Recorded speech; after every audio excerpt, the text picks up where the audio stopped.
আসসালামু আলাইকুম dear learners, কী অবস্থা তোমাদের? আশা করি অনেক অনেক ভালো আছো। আজ আমরা এই ক্লাসে HSC preposition board question Sylhet board 2023-এর বাংলা অনুবাদ ও রুলসগুলো ব্যাখ্যা সহ সমাধান করব। চলো তাহলে ক্লাসটা শুরু করি।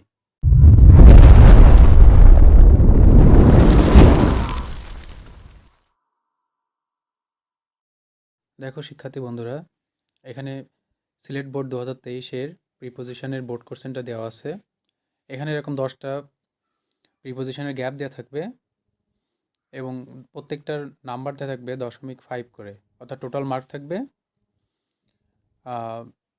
থাকবে হচ্ছে 5।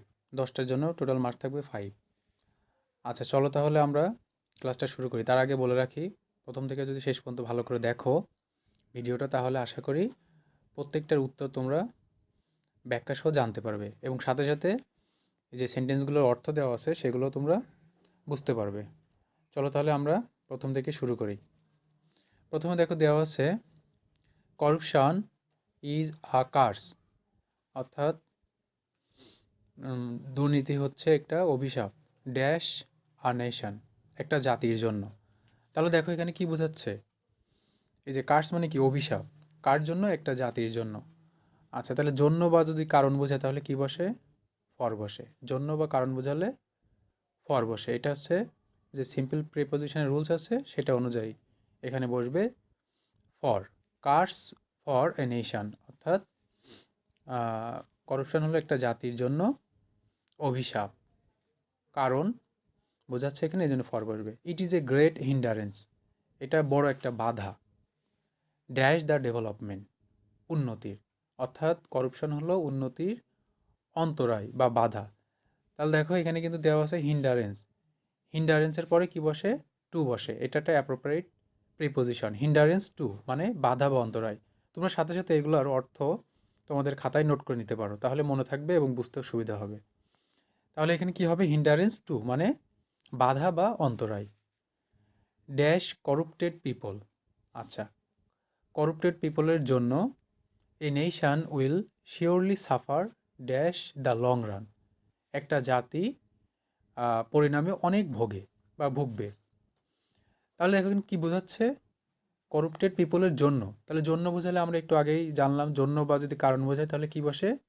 তাহলে ফর বসে। এটা সিম্পল প্রিপোজিশনের যে রুলস অনুযায়ী এখানে কি বসবে? তাহলে ফর, ফর করাপ্টেড পিপল, অর্থাৎ করাপ্টেড পিপলের জন্য এই নেশন উইল শিওরলি সাফার, একটা জাতি অবশ্যই কি হবে? অবশ্যই সাফার করবে ড্যাশ দ্য লং রান, পরিণামে। আচ্ছা দেখো এটা দ্য লং রান, এখানে হবে ইন দ্য লং রান, এটা একটা phrase. In the long run এটার অর্থ হচ্ছে পরিণামে, এই জন্য এখানে কি বসবে? এখানে ফ্রেজ অনুযায়ী ইন বসবে। ঠিক আছে, in the long run, in the long run এটার অর্থ হচ্ছে পরিণামে। তাহলে একটা জাতি অবশ্যই পরিণামে ভুগবে। করাপ্টেড পিপল, যারা দুর্নীতিগ্রস্ত মানুষ, আর হেটেড, তারা কি হয়? তারা ঘৃণিত হয় ড্যাশ অল, সবার দ্বারা কি হয়? তারা ঘৃণিত হয়। এখানে দেখো হেটেড আছে, তাই না? ঘৃণিত হয় কার দ্বারা? সবার দ্বারা। তাহলে দ্বারা বা পাশে এরকম বোঝালে কি হয়? আমরা জানি এরকম বোঝালে বাই বসে। এটা সিম্পল প্রিপোজিশন যে রুলস আছে সেটা অনুযায়ী। তাহলে বাই বা পাশে দ্বারা বোঝালে কি বসে? দ্বারা বা পাশে বোঝালে বাই বসে। অথবা আরও একটা রুল জানি আমরা, প্যাসিভ ভয়েস যখন করি আমরা তখন কিন্তু শেষে সাবজেক্টের আগে কি দিই? এটা কিন্তু বাই লিখি। সেই অনুযায়ী এখানে কিন্তু এই যে করাপ্টেড পিপল আর হেটেড, এটা কিন্তু একটা প্যাসিভ তোমার হচ্ছে সেন্টেন্স, এই জন্য এখানে কি বসবে? বাই বসবে। তাহলে এখানে হবে উত্তর বাই অল, এখানে উত্তর হবে by. The common mass have no good feeling dash them, অর্থাৎ যে সাধারণ মানুষ আছে তাদের কি নাই? তাদের প্রতি কোনো ভালো অনুভূতি নাই, অর্থাৎ তাদের প্রতি কোনো তাদের বিশ্বাস থাকে না। Dash them, for them. কেন ফর বসছে এখানে? ওই যে জন্য বোঝাচ্ছে, তাদের জন্য কোনো কি নাই? ভালো ফিলিংস নাই, এই জন্য এখানে কি বসবে? ফর বসবে। এটা একটা জেনারেল প্রিপোজিশনের রুলস। ঠিক আছে, তাহলে এখানে হবে ফর দেম। কারণ বা যদি কারণ বা জন্য বোঝে তাহলে আমরা জানি কি বসে? ফর বসে, এই জন্য এখানে সেই ফর বসবে। দে আর ডেভয়েড, ডেভয়েড মানে বর্জিত, অর্থাৎ খালি, ড্যাশ অনেস্টি অ্যান্ড পিউরিটি, সততা এবং পবিত্রতা, অর্থাৎ তারা বর্জিত হয় সততা এবং পবিত্রতা থেকে, অর্থাৎ তাদের মধ্যে কোনো সততা এবং পবিত্রতা থাকে না, এটাই তারা শূন্য থাকে। এই যে ডিভয়েড, এটা কিন্তু একটা অ্যাপ্রোপ্রিয়েট প্রিপোজিশনের রুলসের মধ্যে পড়ে। ডিভয়েডের পরে সবসময় কি বসে? অফ বসে। ডিভয়েড অফ মানে বর্জিত, ঠিক আছে? ডিভয়েড অফ মানে বর্জিত, এটা মনে রাখবে ভালো করে। এটা খুবই ইম্পর্টেন্ট একটা প্রিপোজিশন, অ্যাপ্রোপ্রিয়েট প্রিপোজিশন, এটা কিন্তু ভালো করে মুখস্থ রাখতে হবে, তোমরা খাতা লিখে নিতে পারো এগুলো। দে ডোন্ট অ্যাভয়েড, তারা মেনে চলে না। ড্যাশ দ্য সোশ্যাল রুলস, সামাজিক যে নিয়মকানুন, তারা সামাজিক নিয়মকানুন মেনে চলে না। এই যে মেনে চলা বোঝালে অ্যাভয়েডের পরে কি বসে? বাই বসে। অ্যাভয়েড বাই মানে মেনে চলা, অ্যাপ্রোপ্রিয়েট প্রিপোজিশন। অ্যাভয়েড বাই মানে মেনে চলা, এখানে তাহলে কি হবে? বাই হবে। Morality doesn't have any impact, আচ্ছা, নৈতিকতা ডাজেন্ট হ্যাভ এনি ইম্প্যাক্ট, কোনো প্রভাব ফেলে না। ড্যাশ দিস ক্রিমিনাল, এই যে সন্ত্রাসী বা এই যে অপরাধী, তাদের উপর এই যে নৈতিকতা কোনো প্রভাব ফেলে না, মানে তাদের উপর তো কোনো নৈতিকতা তাদের মধ্যে থাকেই না।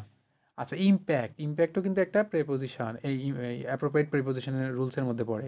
ইম্প্যাক্ট অন, ইম্প্যাক্টের পরে কি বসে? অন বসে, অ্যাপ্রোপ্রিয়েট প্রিপোজিশন অনুযায়ী। ইম্প্যাক্ট অন মানে প্রভাব, ঠিক আছে? তাহলে প্রভাব বোঝাতে ইম্প্যাক্ট অন বসে, এখানে উত্তর হবে তাহলে on. They bring no sweet fruit for their land, আচ্ছা, তারা তাদের জাতির জন্য কোনো ভালো কিছু কি বয়ে আনে না, ঠিক আছে? জাতির জন্য তারা কোনো ভালো কিছু নিয়ে আসে না। And so it is high time, সুতরাং এখনই সময়। We should dash them unitedly, ঠিক আছে? তাহলে এটা কি হবে? We should dash them unitedly. Unitedly মানে কি? একত্রিত হওয়া। তাহলে এখনই আমাদের সময় কি হওয়া? তাদের বিরুদ্ধে একত্রিত হওয়া, তাদের বিরুদ্ধে একত্রিত হওয়া, অর্থাৎ দেম মানে কাদের বিরুদ্ধে? ওই যে করাপ্টেড পিপল। তাহলে এখনই সময়, ইট ইজ হাই টাইম, এখনই সময়। We stood against them unitedly, unitedly মানে একত্রিত হওয়া। তাহলে এখনই সময় আমাদের ওই সমস্ত করাপ্টেড পিপলের বিরুদ্ধে একত্রিত হয়ে ঘুরে দাঁড়ানো, ঠিক আছে? তাদের বিরুদ্ধে একত্রিত হয়ে দাঁড়ানো। এই জন্য এখানে কি হবে? এগেনস্ট হবে, কারণ এখানে বিরুদ্ধে বোঝাচ্ছে। তাহলে বিরুদ্ধে বোঝালে কি হয়? এগেনস্ট হয়, ঠিক আছে? আচ্ছা, তাহলে আশা করি তোমরা এগুলো প্রত্যেকটা অর্থ সুন্দর করে বুঝতে পারছো। তারপরে কোনো সমস্যা থাকলে তোমরা কমেন্ট বক্সে কমেন্ট করতে পারো। আজকে তাহলে ভিডিওটা এই পর্যন্তই, দেখা হবে আবার নতুন কোনো ভিডিও নিয়ে। সে পর্যন্ত তোমরা সবাই ভালো থেকো, সুস্থ থেকো।